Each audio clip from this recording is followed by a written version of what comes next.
And there are people with their shotguns ready to blast away at the image of Jesus. The outrage is palpable. This is darkness versus light, period. I think this isn't actually about Roe. Maybe it's about something more than that. Maybe it's about something much darker than that. Indeed it is. This is Wretched Radio. Tucker Carlson of Fox News, whose stock and trade typically is politics. He waded into the spiritual waters to deliver a monologue that identifies the real issue in this country. You are seeing a lot of outrage because of the leak of the hopefully correct Supreme Court decision about overturning Roe v. Wade as really bad legislation. The outrage is palpable, and the anger is being directed at whom? That's instructive for us. If we don't understand who they're mad at, we're probably not going to understand what's really motivating their agenda. The left is not just mad at the Supreme Court. The left is mad at God. Take a look at what Democrats are doing in Congress right now if you want a sense of what their plans are. This is a real passage from a new abortion bill the Democrats are trying to get through the Congress, and we're quoting. This act is intended to protect all people with the capacity for pregnancy. Women. Cisgender women, transgender men, non-binary individuals, those who identify with a different gender, and others. Wokeism. So there it is. It's not really about codifying Roe. Abortions for people who, quote, need them, safe, legal, and rare. It's about something much bigger than that. It's about displacing God as the great decider. Boom! There it is. Who determines morality and values? Man's answer outside of God has always been me. We're going to decide it so we can live any old way that we want to. And it is a fist shake against God. And this is why you are seeing such odd alliances these days. There are only two teams. It's not capitalist versus communist. It's not Republican versus Democrat, conservative versus liberal. No, this is darkness versus light, period. Those are the two teams. And anybody who is outside of Christ is on the team of darkness and is willing to surrender their cherished values for the sake of unity on the team of darkness. For instance, feminists. Where's the outrage that a biological male is swimming in the pool, competing with biological females? Well, they set their agenda down. Why?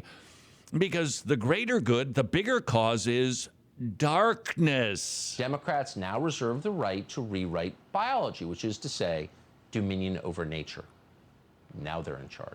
Mm-hmm. So again, this isn't just about intimidating Supreme Court justices, 5 of them, into changing their views on Roe v. Wade. It's about attacking Christianity, because Christianity stands in their way. MSNBC just comes out and says it. Watch. The Christian rights' decades-long push to revoke abortion rights is just part of their broader agenda. Well, what else? What else do they want? What else is at stake? This is not just about abortion. This is about a much broader set of issues that really are about a kind of white Christian right worldview. It's very important for us to recognize that it is Christian extremism that is at the root of this shame and this stigma that allows laws like this to pass, that allows justices like this to be confirmed. Discovered that they could manufacture and then channel their moral outrage toward abortion, creating a new litmus test for conservative politicians. References to God and Christian beliefs are often invoked in these political instances, with some saying outright that they believe America is a Christian nation. Gasp. That's MSNBC. They are identifying the light. Here's the problem in our country. Unregenerate men and women want to live any way that they please. Who stands in their way of hopefully having a guilt-free conscience when they go about the business of sinning? It would be the Christ ones. They can't get their hands on Jesus, but they can get their hands on you. So they're mad not really just at Alito, but at Christianity and Christians, believers, people of faith. They have been for a long time, but it's weird if you think about it. Why are liberals angry at Christianity? You wouldn't think they would be. Christianity has been the single greatest force for human rights in history. In fact, the Western understanding of human rights, our understanding of human rights, all of us, atheists included, is based on Christianity. That's where it comes from. Christianity is the reason we don't have slavery and segregation and children working in factories. Christians did that. Well, unless you study that H word that Tucker used, you wouldn't know that. That's just history. Those are historical facts.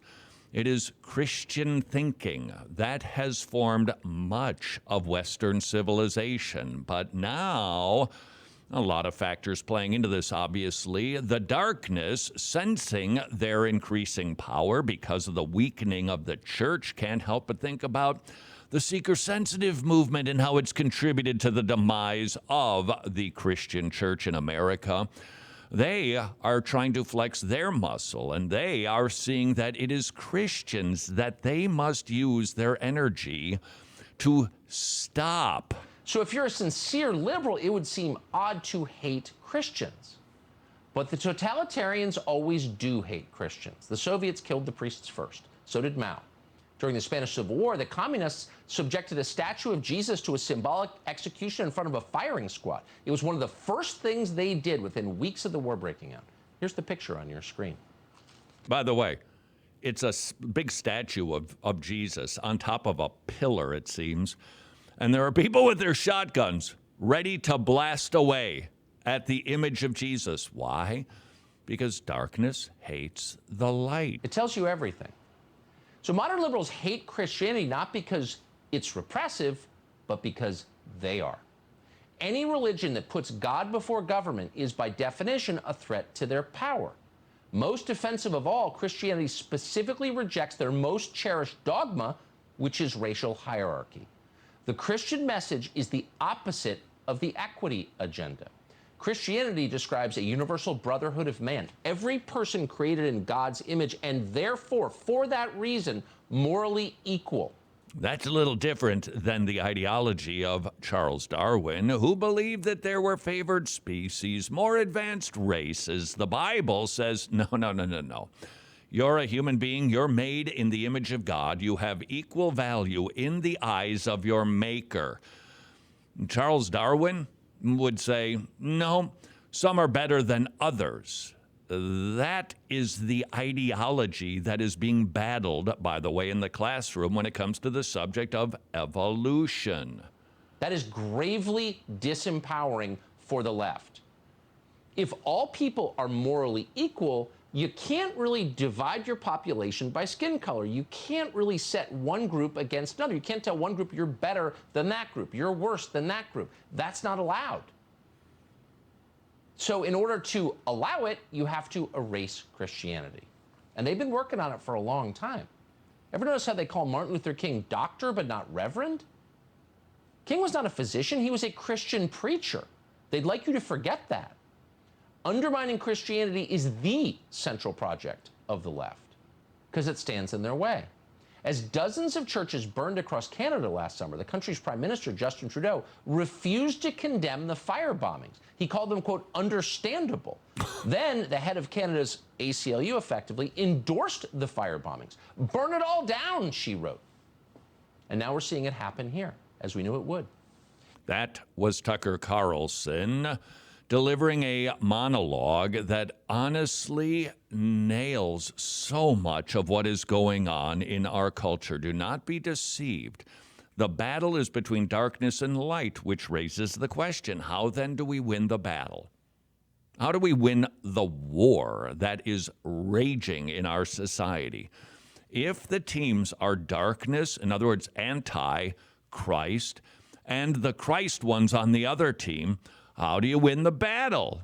Is it by redrawing district lines? Is it a get out the vote campaign, which I'm perfectly fine with? Are those things going to cure America's ills? And I believe the answer is not even close, because the actual illness is one of darkness versus light. That is the issue. And if that is the real battle, well, who better than Christians to engage in that spiritual battle? What is our message to the darkness? I think our message needs to sound more biblical than it currently does.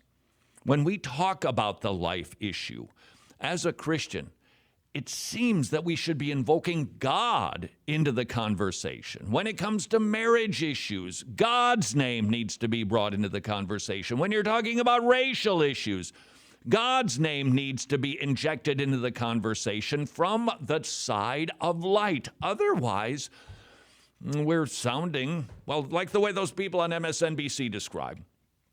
I think that maybe captures it.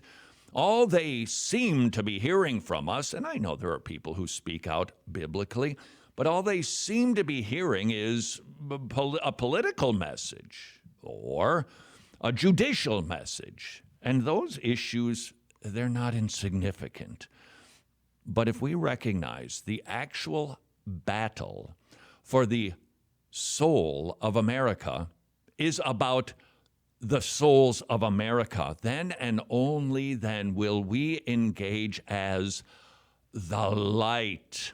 This is Wretched Radio. Houston, I think we have a few problems here. Go ahead, Wretched One. Besides the fact I'm wearing a cardboard helmet, Houston, you have got one of the biggest false teachers in the universe.